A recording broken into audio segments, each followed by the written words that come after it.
லிபியாவில் சிக்கி தவிக்கும் இந்தியர்களை மீட்கும் முயற்சி தீவிரம். முதல் கட்டமாக 300 பேர் புதுடெல்லி வந்தடைந்தனர்.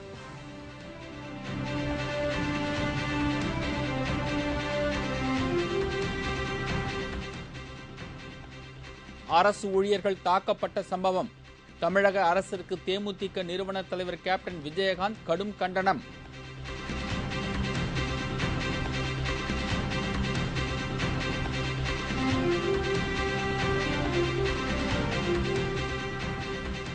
₹150 நாணயம் வெளியிட்ட நிகழ்ச்சி ஒரு மறக்க முடியாத சம்பவம். நாணய வெளியீட்டு விழாவில் அமைச்சர் பிரணாப் முகர்ஜி பேச்சு.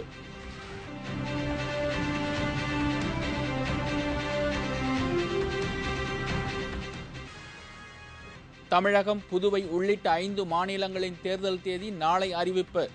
தமிழக தலைமை தேர்தல் அதிகாரி பிரவீன்குமார் தகவல்.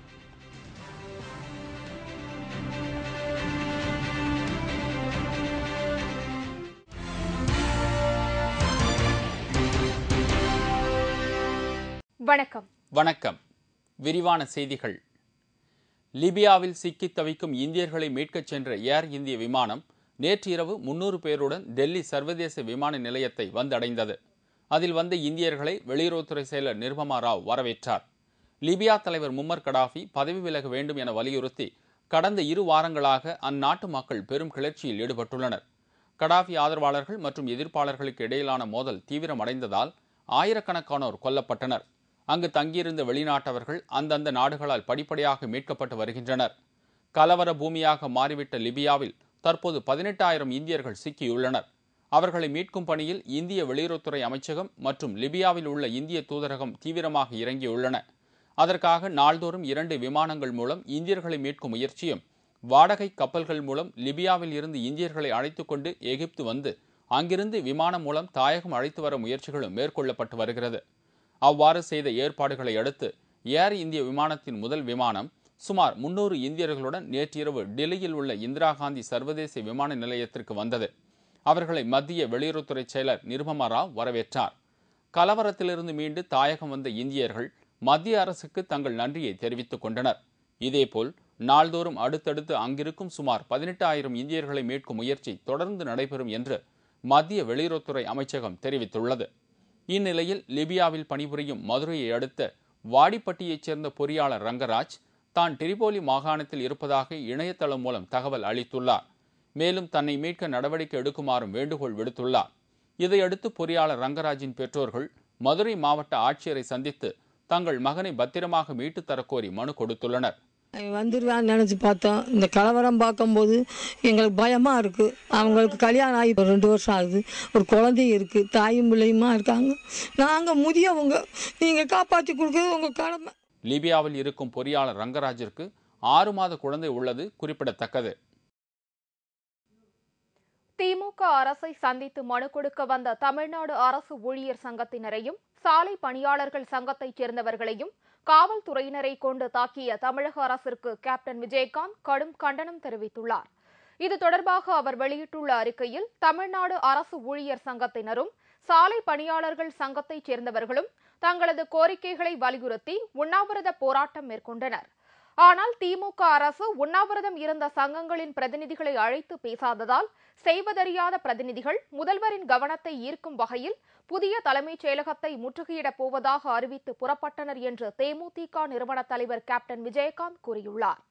ஊர்வலமாக வந்த அரசு ஊழியர்கள் புதிய தலைமைச் செயலக நுழைவாயில் அருகே வந்தவுடன் சற்றும் எதிர்பாராத வகையில் அவர்களை காவல்துறையினர் வழிமறித்து காட்டுமிராண்டித்தனமாக தடியடி நடத்தியுள்ளனர் என்றும் கேப்டன் சுட்டிக்காட்டியுள்ளார்.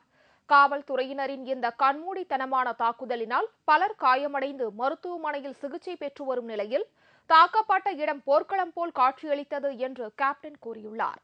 மேலும் அரசு ஊழியர்கள் பலரையும் சங்க நிர்வாகிகளையும் காவல்துறையினர் கைது செய்துள்ளனர் என்றும் ஜனநாயகத்தில் எந்த தரப்பினரும் அரசின் முன் கோரிக்கைகளை வைத்து உண்ணாவிரதம் மற்றும் ஆர்ப்பாட்டம் போன்ற நடவடிக்கைகளில் ஈடுபடுவது இயற்கை என்று குறிப்பிட்ட கேப்டன் விஜயகாந்த் குறிப்பாக அரசு ஊழியர்கள் தங்களுடைய கோரிக்கைகளை அரசிடம் சொல்லாமல் வேறு எங்கு போய் சொல்வார்கள் என்று கேள்வி எழுப்பியுள்ளார். மேலும் திமுக அரசின் இந்த போக்கை வன்மையாக கண்டிப்பதாகவும் கேப்டன் அந்த அறிக்கையில் தெரிவித்துள்ளார். படித்தவர்கள் தலைமைச் செயலகத்தை நோக்கி ஊர்வலமாக வந்தார்கள் என்றும் அவர்களை போலீசார் தடுத்து நிறுத்தி அனுப்பினார்கள் என்றும் முதலமைச்சர் கலைஞர் பேசியிருப்பது முழு பூசணிக்காயை சோற்றில் மறைப்பதற்கான செயல் என்றும் கேப்டன் தெரிவித்துள்ளார். அது மட்டுமல்லாமல் படித்தால் மட்டும் போதாது என்றும் பகுத்தறிவோடு சிந்திக்க வேண்டும் என்றும் முதலமைச்சர் பேசியிருப்பது அவர்களுடைய போராட்டத்தை கொச்சைப்படுத்துவது மட்டுமல்லாமல் அவர்களது படிப்பையும் இழிவுபடுத்துவதாக உள்ளது என்று கேப்டன் வேதனை தெரிவித்துள்ளார். இத்தகைய சர்வாதிகாரத்தை முறியடித்து ஜனநாயகத்தை நிலைநாட்டும் வகையில் மக்கள் தகுந்த பாடத்தை இந்த ஆட்சியாளருக்கு வரும் தேர்தலில் புகட்டுவார்கள் என்றும் உறுதி என்றும் கேப்டன் விஜயகாந்த் தனது அறிக்கையில் கூறியுள்ளார். இந்திய வருமான வரித்துறை தொடங்கப்பட்டு 150 ஆண்டுகள் நிறைவடைந்ததை நினைவு கூறும் வகையில் 150 ரூபாய் புதிய நாணயத்தை மத்திய நிதியமைச்சர் பிரணாப் முகர்ஜி வெளியிட்டுள்ளார். மத்திய நிதியமைச்சகத்தின் கீழ் செயல்பட்டு வரும் வருவாய்த்துறை தனது 150ஆம் ஆண்டுகால சேவையை பூர்த்தி செய்துள்ளது. அதனையொட்டி கடந்த வருடம் ஜூலை மாதம் தொடங்கி இந்த ஆண்டு ஜூன் மாதம் வரை கொண்டாட்டங்கள் நடைபெற்று வருகிறது. இந்த துறையின் 150 ஆண்டுகால சேவையை நினைவு கூறும் வகையில் இதுவரை இல்லாத புதுமையாக 150 ரூபாய் நாணயம் ஒன்றை மத்திய நிதியமைச்சர் பிரணாப் முகர்ஜி வெளியிட்டுள்ளார்.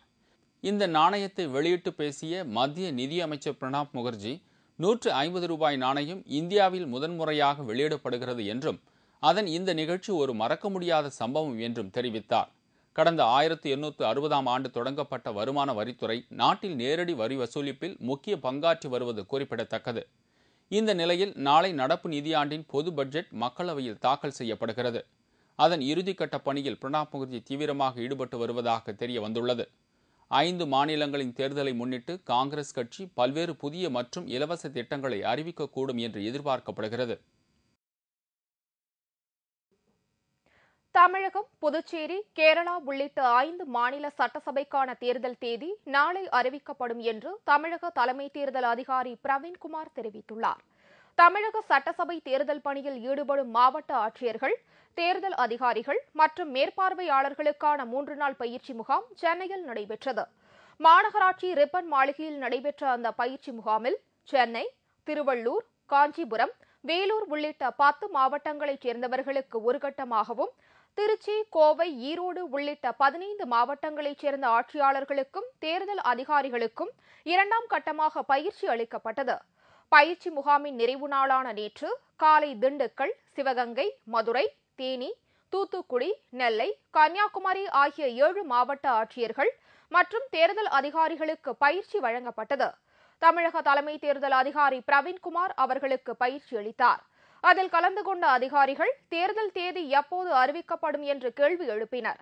அதற்கு பதிலளித்த தலைமை தேர்தல் அதிகாரி பிரவீன்குமார், தமிழகம், புதுச்சேரி, கேரளா, அசாம், மேற்கு வங்கம் ஆகிய 5 மாநிலங்களுக்கான தேர்தல் தேதி நாளை அறிவிக்கப்படும் என்று கூறினார். தேர்தல் தேதி அறிவிக்கப்பட்டவுடன் நன்னடத்தை விதிமுறைகள் உடனடியாக அமலுக்கு வந்துவிடும் என்பதால் எந்த நேரத்தில் தேர்தலை நடத்தினாலும் அதை சந்திக்க மாவட்ட ஆட்சியர்கள் தயாராக இருக்க வேண்டும் என்றும் பிரவீன்குமார் அப்போது குறிப்பிட்டார். மகாராஷ்டிர மாநிலம் ஜெய்தாப்பூரில் 9900 மெகாவாட் உற்பத்தி திறன் கொண்ட அணுமின் உற்பத்தி திட்டத்திற்கு நிலம் கொடுத்த பொதுமக்கள் ஆர்ப்பாட்டத்தில் ஈடுபட்டதை அடுத்து அவர்களுக்கு உரிய இழப்பீடு வழங்கப்படும் என்று அந்த மாநில முதலமைச்சர் பிருத்திவிராஜ் சவான் தெரிவித்துள்ளார். மகாராஷ்டிர மாநிலத்தின் ஒரு பகுதியான ஜெய்தாப்பூர் கிராமத்தில் 9900 மெகாவாட் உற்பத்தி திறன் கொண்ட அணுமின் உற்பத்தி திட்டம் செயல்படுத்தப்பட உள்ளது. இதற்கு எதிர்ப்பு தெரிவித்த அந்த பகுதி மக்கள் தங்கள் விளைநிலம் அரசால் வலுக்கட்டாயமாக கையகப்படுத்தப்பட்டுள்ளது என்றும் அதற்கு வழங்கப்பட்டுள்ள இழப்பீட்டுத் தொகை மிகவும் குறைவு என்றும் குற்றம் சாட்டி வந்தனர். இந்த நிலையில் நேற்று ஜெய்தாப்பூரில் பொதுக்கூட்ட பேரணி ஒன்று நடைபெற்றது. இதில் அந்த மாநில முதலமைச்சர் பிருத்திவிராஜ் சவான் கலந்து கொண்டு பேசினார். அப்போது அணுமின் நிலையம் அமைக்கும் திட்டத்திற்கு நிலம் கொடுத்த மக்களுக்கு கூடுதல் இழப்பீடு வழங்குதல் உள்ளிட்ட பிரச்சினைகள் சுமூகமாக முறையில் தீர்க்கப்படும் என்று உறுதியளித்தார். மேலும் மகாராஷ்டிர முதலமைச்சராக இருக்கும் தான் மகாராஷ்டிர மக்களின் நிலங்களை அவர்களின் அனுமதியின்றி கையகப்படுத்துவதற்கு அனுமதிக்க மாட்டேன் என்றும் உறுதிபட தெரிவித்தார். இந்த திட்டம் பிரெஞ்சு நிறுவனம் ஒன்றுடன் இணைந்து உருவாக்கப்பட உள்ளது குறிப்பிடத்தக்கது. முன்னாள் உச்சநீதிமன்ற நீதிபதி KG பாலகிருஷ்ணனின் மருமகன்களிடம் இருந்த கருப்பு பணம் பற்றி விசாரிக்க வருமான வரித்துறை முடிவு செய்துள்ளது. முன்னாள் உச்சநீதிமன்ற நீதிபதியும் தற்போதைய மனித உரிமை கமிஷன் தலைவருமான KG பாலகிருஷ்ணனின் உறவினர்கள் வருமானத்திற்கு அதிகமாக சொத்து சேர்த்ததாக புகார் கூறப்பட்டது. அதுகுறித்து சர்ச்சை நிலவி வரும் நிலையில் வருமான வரித்துறை கருப்பு பண விவகாரம் குறித்து விசாரணை நடத்தி வருகிறது. விசாரணையின் போது அவர்களிடம் கருப்பு பணம் இருப்பது தெரிய வந்தது. கணக்கில் காட்டப்படாத அந்த பணம் எப்படி வந்தது என்பது பற்றி அவர்களிடம் வருமான வரித்துறை அதிகாரிகள் விசாரணை நடத்தினார்கள். இந்த விவகாரம் குறித்து செய்தியாளர்களிடம் பேசிய வருமான வரித்துறை இயக்குநர் லூகாஸ், முன்னாள் நீதிபதி பாலகிருஷ்ணனின் 2 மருமகன்களான PVC ராஜன், வழக்கறிஞர் பென்னி மற்றும் அவரது சகோதரர் KG பாஸ்கர் உள்ளிட்டோரிடம் கருப்பு பண விவகாரம் குறித்து விசாரிக்க முடிவு செய்துள்ளதாக தெரிவித்தார். அதையடுத்து முன்னாள் நீதிபதி KG பாலகிருஷ்ணனிடமும் இவ்விவகாரம் குறித்து விசாரிக்கப்படுமா என்ற கேள்விக்கு பதிலளிக்க மறுத்த வருமான வரித்துறை அதிகாரி, கடந்த 5 வருடங்களாக கருப்பு பண விவகாரம் குறித்து விசாரிக்கப்பட்டு வருவதாக தெரிவித்தார். மேலும் இந்த விசாரணை இறுதிக்கட்டத்தை எட்டிவிட்டதாகவும் அடுத்த மாதம் முடிந்துவிடும் என்றும் கூறினார். எடியூரப்பா மீதான நில மோசடி வழக்கை தள்ளுபடி செய்யும்படி தாக்கல் செய்யப்பட்ட மனுவை கர்நாடகத்தின் லோக் ஆயுக்தா நிராகரித்தது. எடியூரப்பா மற்றும் அவரது மகன்கள் விஜயேந்திரா, ராகவேந்திரா MP மற்றும் மருமகன் சோகன்குமார் ஆகியோர் மீது நில மோசடி ஊழல் புகார் கூறி வழக்கு தொடர அனுமதிக்குமாறு 2 வழக்கறிஞர்கள் அந்த மாநில ஆளுநரிடம் மனு அளித்தனர். ஆளுநர் பரத்வாஜும் அதற்கு அனுமதி வழங்கினார். இதையடுத்து கர்நாடக லோக் ஆயுக்தா நீதிமன்றத்தில் வழக்கு தொடரப்பட்டது.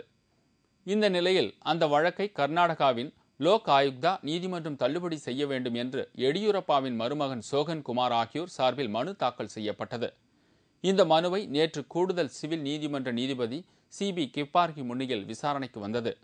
சோகன்குமார் தரப்பில் ஆஜரான வழக்கறிஞர் இந்த வழக்கு தொடர்பாக சம்மன் எதுவும் தங்களுக்கு வழங்கப்படவில்லை என்றும், இந்த வழக்கில் சட்ட ரீதியாக மேல் நடவடிக்கை எதுவும் மேற்கொள்ளப்படாததை சுட்டிக்காட்டி அந்த வழக்கை தள்ளுபடி செய்ய கோரி வாதாடினார். இதனை மறுத்த நீதிபதி CB கிப்பார்கி சோகன்குமார் தொடர்ந்த வழக்கை தள்ளுபடி செய்தார். எடியூரப்பா மற்றும் அவரது மகன்கள் மீதான வழக்கு நாளை மீண்டும் லோக் ஆயுக்தாவில் நடைபெறவுள்ளது. இத்துடன் செய்திகள் நிறைவடைந்தன. மீண்டும் செய்திகள் பிற்பகல் 1 மணிக்கு. உங்களது பிரச்சனைகளுக்கு தீர்வு காண 300134 600 என்ற கேப்டன் டிவியின் தொலைபேசி எண்ணுக்கு தொடர்பு கொள்ளுங்கள். வணக்கம். வணக்கம்.